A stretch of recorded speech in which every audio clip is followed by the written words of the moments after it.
Yeah, it really is. And Leicester's struggles this season seem to continue. It's now no clean sheets in the last 12 championship games. Let's head back to the Premier League. And wins over Tottenham Hotspur and Bayern Munich have already made it a week to remember for Arsenal. And now the Gunners face second-place Chelsea live on Super Sunday tomorrow and could move 9 points clear of their London rivals. Here's Mikel Arteta, who's been speaking to Sam Abasaki. Mikel, what a week it's been. 2 big results against 2 big rivals. How do you reflect on this week? Well, very pleased, obviously. Starting last weekend against the Spurs on our derby, and the way we performed and won the game created already very good momentum and energy towards the next game, which was an even bigger one against Bayern. And the way the team performed, the result that we got in the manner that we did it, it was great. Still unbeaten at home in all competitions. The atmosphere at the Emirates seems so energetic, so loud. How do you describe the fans this season, and do you feel like there's a new level of confidence within the fans this season? Yeah, I don't know how to call it, whether it's confidence, it's connection, it's aggression, which is a word that I really like to describe the way that we need to behave when we all are at the Emirates, and it created something special in the last two games that certainly helps the players. They're talking about it, they love it, and the more we do that, the stronger we're going to be. I know you always go into games wanting to win and dominate your opponents, but have you even been surprised at how dominant you've been, especially in the last few games? Again, that domination comes from the fact that we play with a lot of courage, with a lot of determination. The players had a lot of clarity what to do, and they were immense individually and collectively, and that's not easy to do. We certainly done it, so let's build that, because we have to do it again on Sunday. When you look at the team now in comparison to last season, I know there was a few additions in the summer. What would you say is the biggest difference between your side from last season until now? Probably the depth in terms of numbers, because we have more players than last year. There was a moment last year that we had 14, 13 players to play for competition, which was very, very difficult, obviously. And now we have increased the depth, and we have increased certainly the quality as well, which is something that we needed. How difficult is it to manage the competition? From a manager perspective, it must be difficult to tell certain players that are playing so well that they might not be playing the week after. It's not been so far, because we had a very clear chat about that. And if we are all here with the same purpose, which is to give our best to try to bring success, joy and trophies to this football club, we all have to be in the same boat, and we're going to have moments and roles that are going to change. The better we understand that, and the more we look after each other, and the more we are focused on the task, the more efficient we're going to be. From what I've seen, even those players that have been injured on the sideline, when Arsenal scored, the energy and how happy they've been for their teammates, it must feel good for you as well. I loved it, and that's for me one of the most remarkable things, and the fact that I enjoy working with every single day, because I know that it's genuine. I know that they win it and they want it so much. And that's what you need, because then when they are back, that spirit is being connected. So straight away it clicks. You've seen how Chelsea have been this season. How would you reflect on their season so far? Well, really positive, obviously. I think what they've done this season is related to what they've done in the last few seasons, and they have made some crucial decisions, the way they have built the squad, and the manager, they have the coaching staff, the way they have assembled everything around them. It's very, very impressive, and no surprise, they've done things really well, and they've seen the results. Okay. And Maresca, obviously Chelsea manager last season, you described him as a magnificent coach. What would you make of his time at Chelsea so far? Well, he's done an incredible job again, and I knew him and analyzed him. I see his teams play, the way he behaves, the way he transmits his messages. Super clear. He knows very, very clearly what he wants to do, and he's certainly achieving that. You faced him twice, been 2 tactical battles. Are we expecting the same for this fixture? Yeah, well, it's always that part that you have to try to get an edge, but then at the end, this game belongs to the players. There's a lot of emotion in this game. There's a lot of situations that are going to be critical to dominate, and we're going to have to be better than them. It's been described as a 6-pointer. How big would it be for you to win this game? Yeah, we know. At the end, it is special because as well the week that we are in, but we know that after this one we're going to have another one 3 days later and 3 days later. So focus on that one. We are very excited to play the game. We know the challenge is a massive opportunity as well for us. So let's grab it. Arsenal legend Paul Merson has said that he believes it's Arsenal's title to lose. He's very confident when he's talking about Arsenal this season. Do you feel as confident as him when you look at the squad and look at how you performed this season? I'm confident what we've done up to now and what we've done this morning in training and the things that we can control. And that's it. This is football, and now we have to show it every single day what we are capable of. Yeah, it has been quite some week for the Gunners. They are in fine fettle heading into that game at Stamford Bridge in the second part of Super Sunday tomorrow. Away to inform Chelsea. Tim, just to reel off some of the stats for Arsenal so far this season. I mean, compared to last season at this stage, they're 7 points up on that, unbeaten in the last 16 games in all competitions, won just the 14 of those. Only 3 defeats in the last 40 Premier League games. So no huge surprise at the moment in terms of where the bookmakers think the title is going. They think it definitely is going to North London and the red half of North London for the first time in 21 years. And you were sat in that seat a week ago where you said, win the North London derby, they will win the Premier League and they'll win it for years and years to come.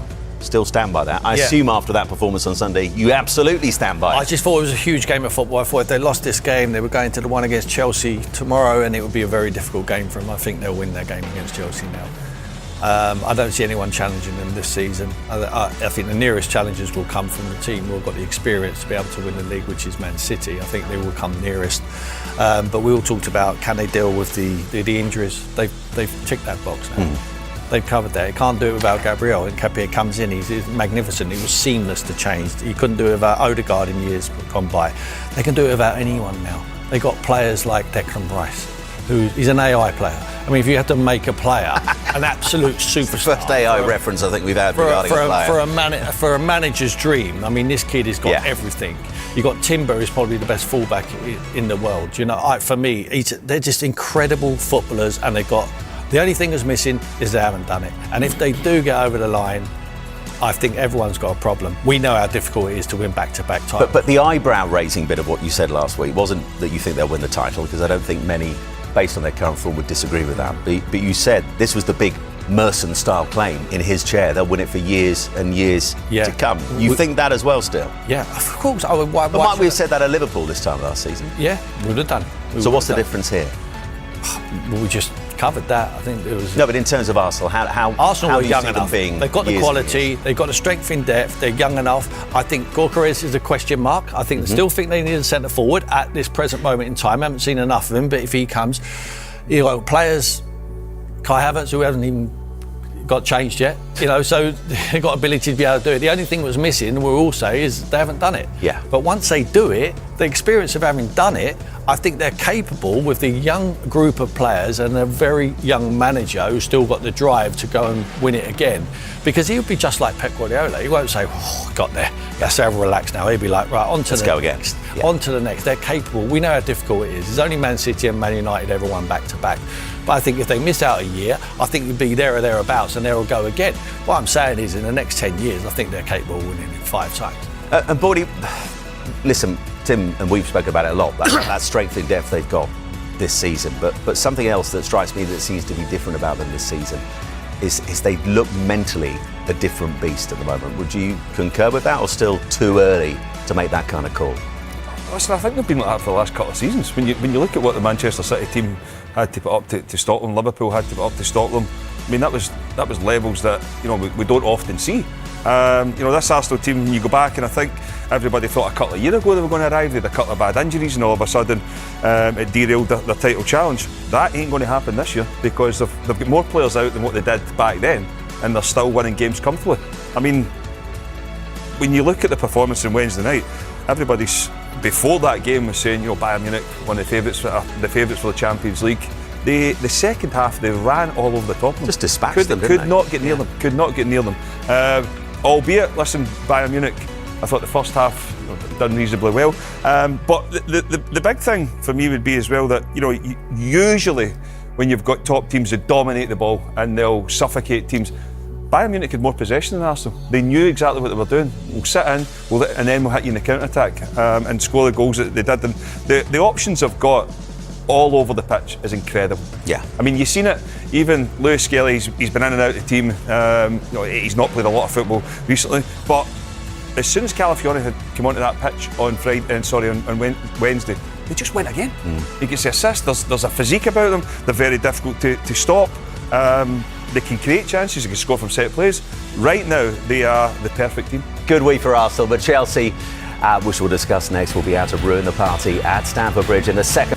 Welcome back now. Wins over Burnley and Barcelona have given Chelsea the perfect preparations to get ready to welcome Arsenal to Stamford Bridge on Super Sunday tomorrow. The Blues will move within 3 points of the Gunners at the top of the table if they beat their London rivals. But Enzo Maresca knows they'll have to be on top form if they're going to close the gap, as he's been telling Pat Davison.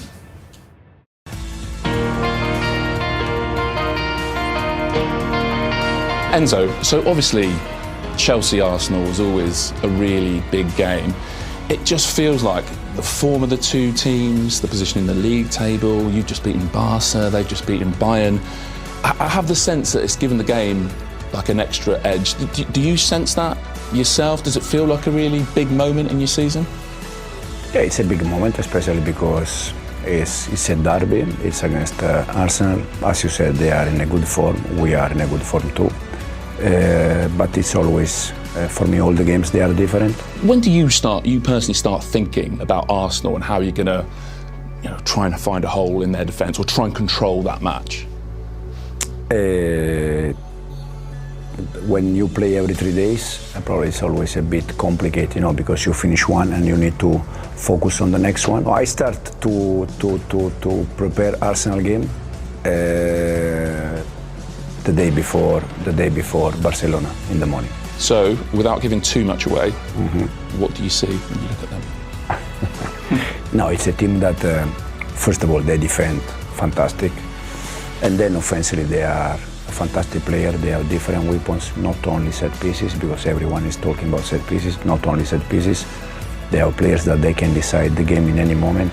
Saka, Eze. It's a team that in both phases, on the ball and off the ball, they are very good. I just heard you asked in your press conference about Rice, Caicedo, and there was a bit of chat during the week of that being a bit of a throwback to the old, I know it's Man United, but the old Keane-Vieira battles. Do you see that Rice, Caicedo being a big part of what decides Sunday? Yes, but I see them two fantastic players, two fantastic midfielders. In this moment, in Declan, he is playing a little bit more in front as attacking midfielder. Do you think it's a valid comparison? People will talk Rice v Caicedo, or do you see them being quite different in profile? No, they are. As I said, Declan is playing like attacking midfielder a little bit in this moment. Mo is playing more defensive midfielder, but both they are very good players. But especially both because I had Declan when I was at West Ham and I was there as assistant coach. Of course, I forgot that with West Ham. So when you saw him as a younger player, when you were at West Ham, what potential did you think he had? You can see immediately. It's very easy when you see a profile like Declan to understand that he's going to be a top player. See, he was playing central defender in that time with second team, and he started to play as a midfielder with Pellegrini at West Ham. But for sure, you can see that he was very good player. It'd be strange, wouldn't it, to do one of these interviews and not ask you about Esteval. He has scored for club and country on his last 7 starts, but hasn't started a Premier League game for 2 months since the Brighton home game. What is your thinking there? I'm just trying to help him, to give him the right time, don't put him under pressure. So just to use him in the right way. Will we know a lot more, or at least a bit more, about your team by the end of Sunday? What you might be able to achieve this season? Probably yes, probably no. In this moment, the difference 6 points. As you said, Sunday can be 3, can be 6 again, or can be 9.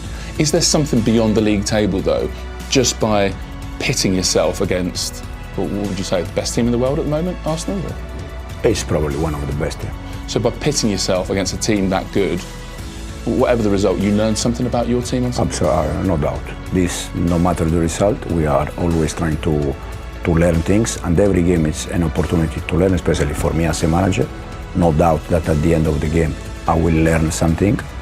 Hopefully, because when you win, and you win and you learn, it's always better than compared when you lose and you have to learn. Well, good luck. Thank you, my friend.